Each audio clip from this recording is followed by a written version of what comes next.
Here with me today is Senator Josh Hawley to discuss his new book. Senator Hawley, thanks so much for joining us today. Thank you for having me. So tell us about your new book, Manhood, the Masculine Virtues Every American Needs. What are these masculine virtues? Well, the masculine virtues are the virtues of a husband and a father, of a warrior and a builder, of a priest and a king. So there we go. I remembered them. I remember my chapter titles. I really wrote the book for my boys. I've got two little boys at home who are 10 and 8. I say little, I mean, they're getting older now, but they're 10 and 8, and then I've got a baby girl. But the book really started as me as a father thinking about my boys and about my obligation as a father to help them become all that they're meant to be and to be good, strong men. And the premise of the book is really simple. It's that America needs strong men, it needs good men, and we should call men to be those things. That's awesome. And I think we know that many men are struggling nowadays, whether it's from a lack of a role model or a lack of a job, or there's all these things challenges that men are facing. What are some of the biggest hurdles that you're worried about for your sons? Well, I mean, I think for my kids, I just think about the message that they receive and that all young men receive from the corporate media, from the entertainment industry, all driven by the left. And that message is that if you are a man, you are toxic. You know, to be a man is to somehow, in and of itself, to contribute to the systemic injustice of America, so-called. And I think this message is relentlessly driven at men today. You hear it from the time they're in school and kindergarten. You know, I mean, the data shows that little boys, their play is interrupted many times more frequently as early as kindergarten than girls. Of course, they are way overprescribed in terms of just the data, ADD, drugs, ADHD. So you see this drive to sort of eradicate boyishness from boys, and lots of scholars and researchers have written about this. It's part of this overarching philosophy that, again, there's something wrong with being a man. And I worry about that for my own kids, and I want the message that they hear and that all men here in this country, but especially young men, to be that, listen, it's good to be a man. We need you to be a strong man. We need you to take responsibility. We need you to be a provider and a protector. We need you to live sacrificially. By doing those things, you can change the destiny of your life. You can change the destiny of your family, and you can change the destiny of this nation. And that's what we need. And why is masculinity so targeted? Well, I think it's the left's ideology. It's really their Marxism, to be honest with you. It's this cultural Marxism that really gained ground on the left in the 1960s and now has come to basically control the Democrat Party. This Marxism, it does not like the biblical influence in our culture, does not like the biblical influence in our history, and it does not like the categories of gender, man and woman. Anything that's permanent, anything that has some connection to eternity, it wants to overturn. And you can see this in the war on women that parallels the war on men. These are the same people who say biological men should be in women's sports, that biological men should be in girls' locker rooms. I mean, this is crazy stuff. So at the same time that they're saying to men, you're toxic, they're saying to women, you don't exist. It's part of the same ideology, I think. And so the antidote to that is to recover a healthy vision of manhood and womanhood too. Somebody else can write that book. That would not be me. But manhood, in my case, and to say, no, actually, men are really needed. And there's nothing wrong with being a strong man. We need strong men, but we need a vision for what that looks like. What role do you think women play in helping men recover this kind of lost masculinity? Well, I think women are key. I mean, my wife and I have talked about this a lot. I mean, for a lot of guys, I mean, to be perfectly honest, having the approval and winning ultimately the acceptance of a woman, you know, to become his wife is a key motivator in his life, right? And you see a lot of men begin to grow up when they get married or want to get married.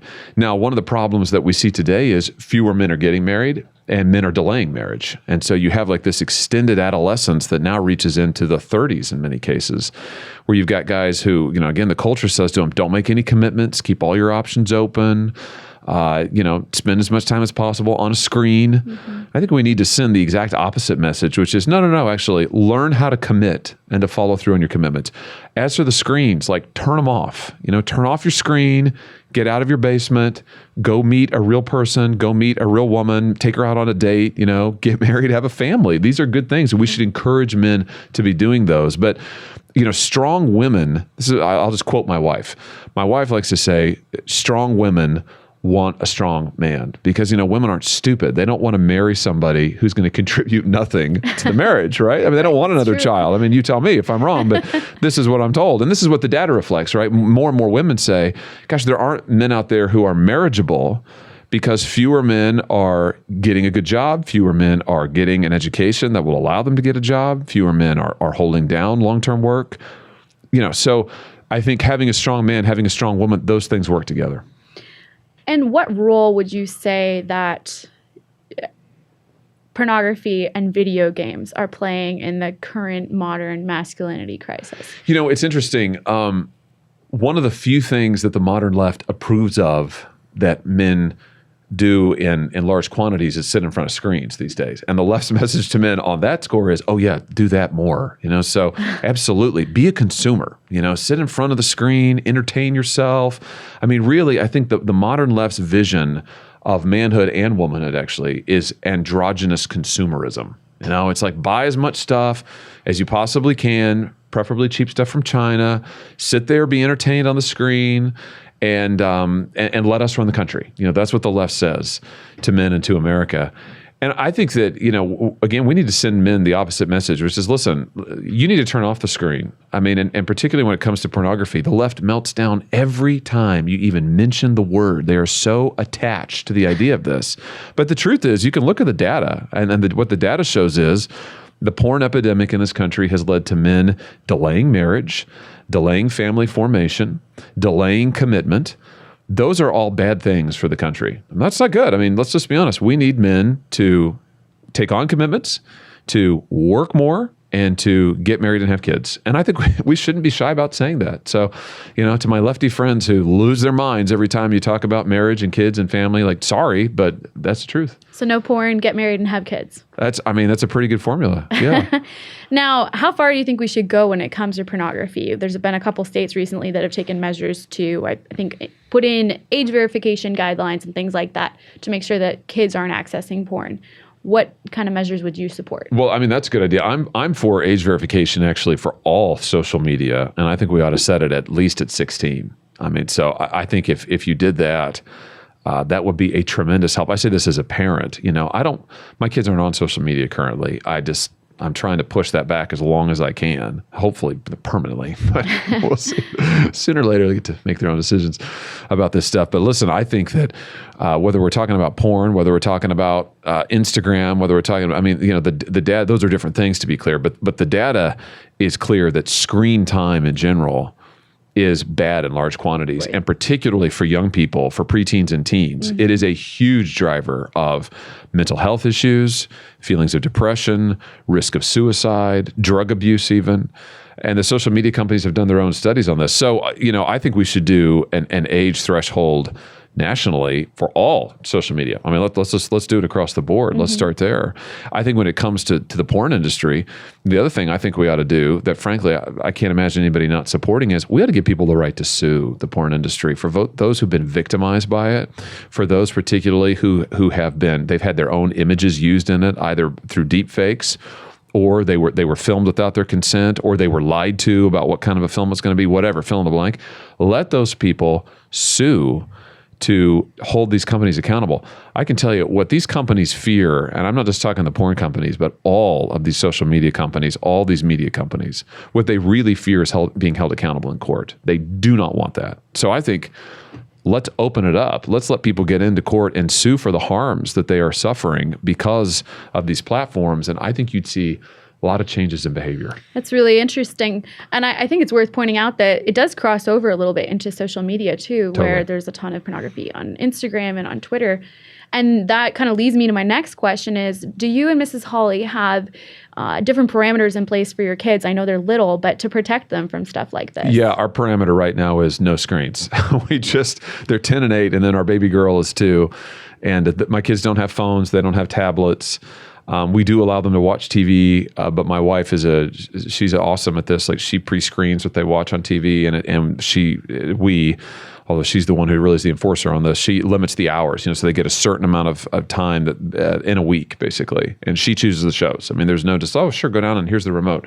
And they spend no time on social media, zero. So now I know as they get older, there's going to come a time when they will probably need a phone, hopefully no time soon. But realistically, I know that time will come. And then we'll have to think about what kind of software do we put into place. But, I often hear it said by folks, on left and right, this is really on the parents. We don't need all this. We don't need age verification, and we don't need any curbs on social media because it's just a good parent would be able to stop all this. I mean, I just tell you, I think that's totally unrealistic. I mean, it is hard to be a parent in this environment. My kids already, my 10-year-old knows more about my phone than I do.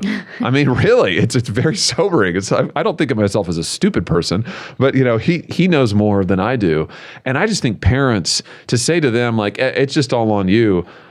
So you've got a 15-year-old and you're saying that, that if they encounter a predator online, that's the parent's fault? I don't think so. I think the platforms have responsibility here. I think we need to give tools to parents, and that's why stuff like age verification, and frankly, the ability to get into court and sue if you've been harmed, that's why those are really important, in my view. And the odds are kind of stacked against parents right now in general. If you put your kids in school, then their friends all probably have phones too. If you go to a sleepover, you might be exposed to that kind of thing there. You've got teachers in schools teaching gender ideology. Yes.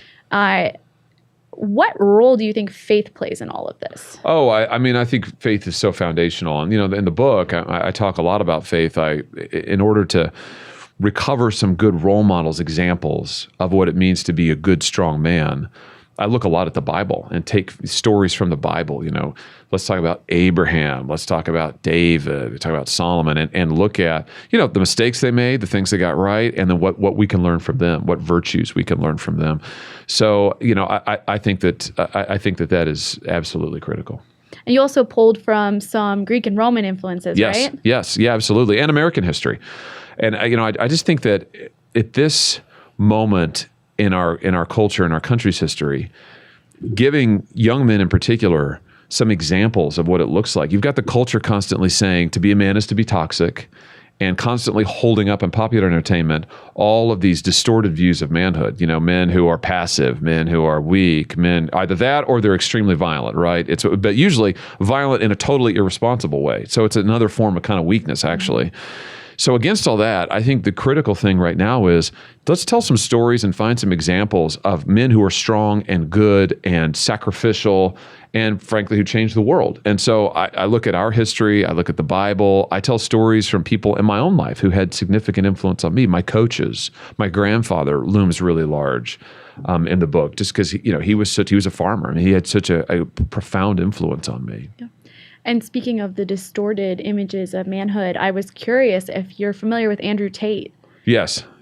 I wanted to get your take on this fascination with Andrew Tate by young men these days. Yeah, and I write about this in the book a little bit. I just think that the Andrew Tate phenomenon to me represents people buying into the left's lies about manhood and reacting, but on the left's terms. And here's what I mean by that. So the left says, okay, yeah, manhood is inherently toxic. I think there's a group of people, and Andrew Tate maybe sort of symbolizes this, who basically agree with that. So yeah, that's right. Manhood is toxic, and that's great, and we'll be toxic and violent and aggressive and absolutely, yes to all those things. And I think actually the problem with that is you bought into the left's lie.